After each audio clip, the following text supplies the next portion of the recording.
Hi everyone, welcome to another episode of Workplace Wellness Series. On this episode, we are going to look at the workspace, so space planning, what modifications have to happen at the workplace to make it safe. And again, I have Mr. Andrew Mensah with me to help us throw more light on the topic.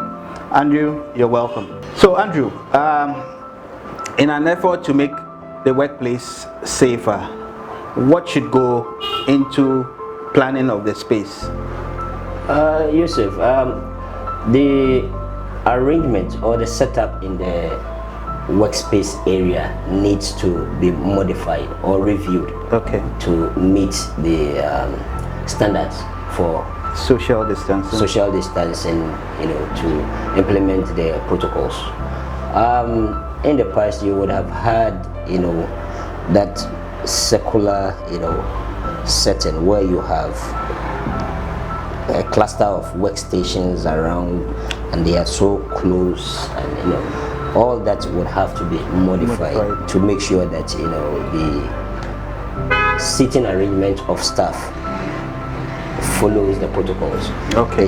Desks should be at least 2 meters apart.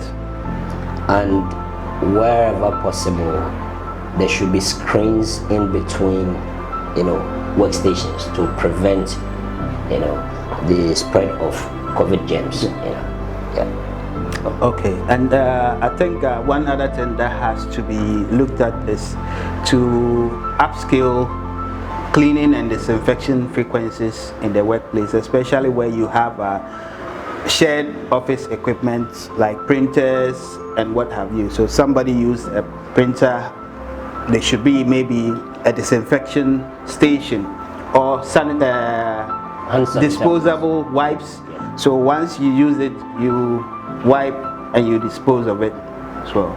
Yes, that's also very important. One thing that employees should note is that in as much as the organization is making provision for their safety, it is very paramount that they also take their own safety into their own hands, ensuring that even if the janitors have cleaned the space, if possible, they should also re-clean before using that space.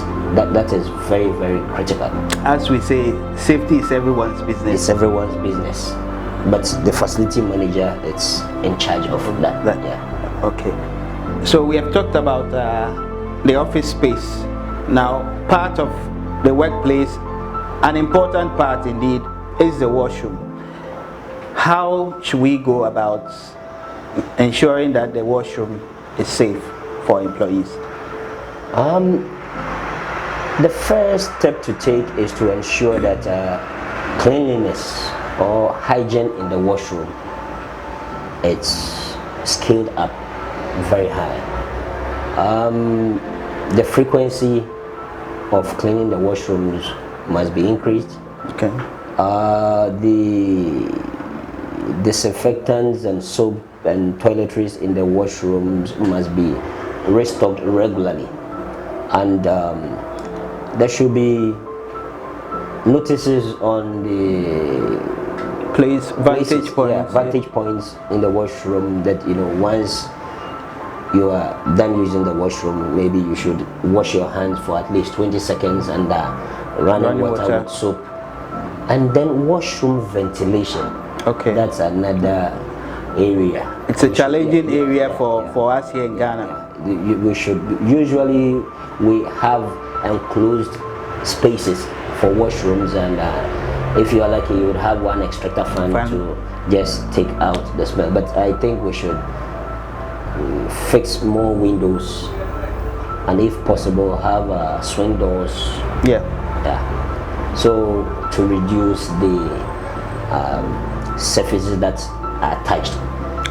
How about making washroom fittings, for example, taps and urinal bowls, touchless? Yes. So automated hand wash basins. There are a number of them in town. Some are battery operated. Even there are some devices that you can fit with your existing tap.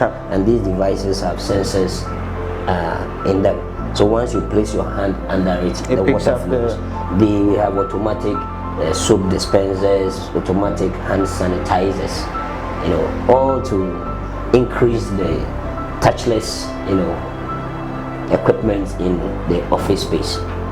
I like a point you made about propping doors open and then converting angle doors into swing doors. So just like what the doctors do in theater, they back out. Yes. So you go to the washroom, you don't have to use your hands to pull or push a door. You can just back out, push it out, and or use your elbow. Your elbow to open it. That helps, because as you know, the COVID germs settle on surfaces, and you can contract them when you make contact with those surfaces. So not touching those surfaces, you know, helps a lot. So moving on, let's look at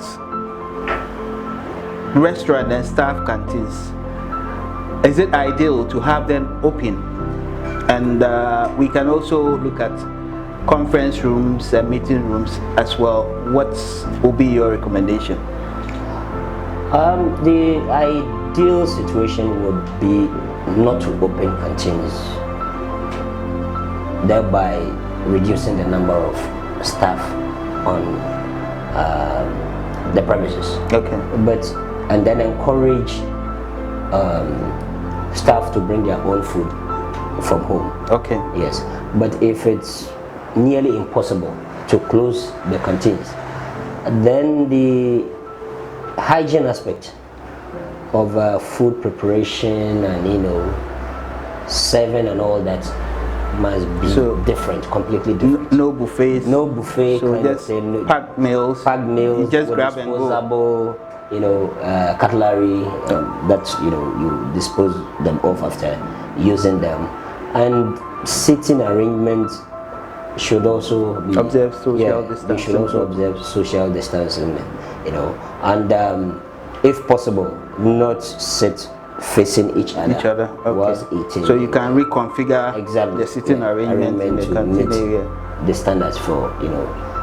And additionally, you can also bring in disposable wipes to the canteen, and as well as have the washing of hands in and out. Yes. I mean, the washing of hands and hand sanitizers should be placed at the entry, not only the entries but at vantage points within, depending on the numbers, because you wouldn't want a situation where staff members are queuing to wash hands. That will be a loss in productivity time. Yeah, we wouldn't want that. Okay. With the issue of meetings, I think we would have to really look at the whole setting. When the organizations were locked down, people had meetings, virtual meetings. Yeah. So one should ask whether a face-to-face meeting is really important. Necessary. Yeah. If it's really necessary, you make sure that the number of people attending the meeting, it's low. Very few people attend those meetings, and the meetings should happen in well-ventilated open spaces. And at the meetings, you should also ensure that you have hand sanitizers and, you know, the wipes. At the end of the day, attendees should have confidence that they are walking into a well-protected space. They don't go in and by the time they come out, they have, you know, germs and stuff like that. I think somebody mentioned something that was new to me, say walk and talk.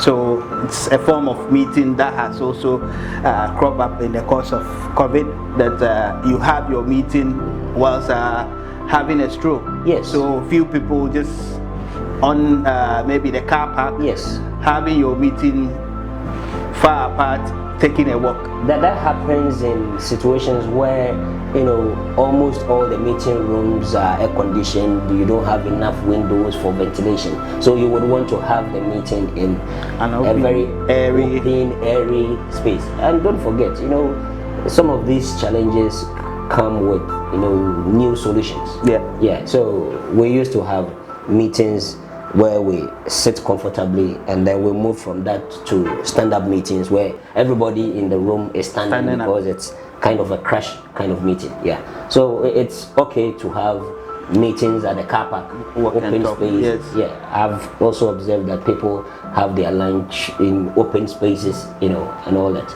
But at the end of the day, it's all to stay safe and healthy. Yeah. Andy, please give us your final word before we leave. Yeah, with regards to actions that should be taken inside the office space environment, it's more of the employees' responsibility, because the FM would have to put those measures in place. I mean, the hand sanitizers, the washing basins, the protocols to be observed. But the onus lies on the employee, the individual, to ensure that they follow. Unlike when you are entering where it's mandatory or obligatory to follow those procedures. Once you are within your office space, you're on your own. Your fate is on your own hands. So that they should try as much as possible to abide by those rules, protocols, and set up. Okay. All right, excellent. Chief, thank you very much for your time. It's always been a pleasure. Yeah. Thank you, viewers, for your time. It's been an exciting discussion. I mean, it has opened my eyes to new things. As always, please remember to keep a physical distance, but don't forget to remain socially connected.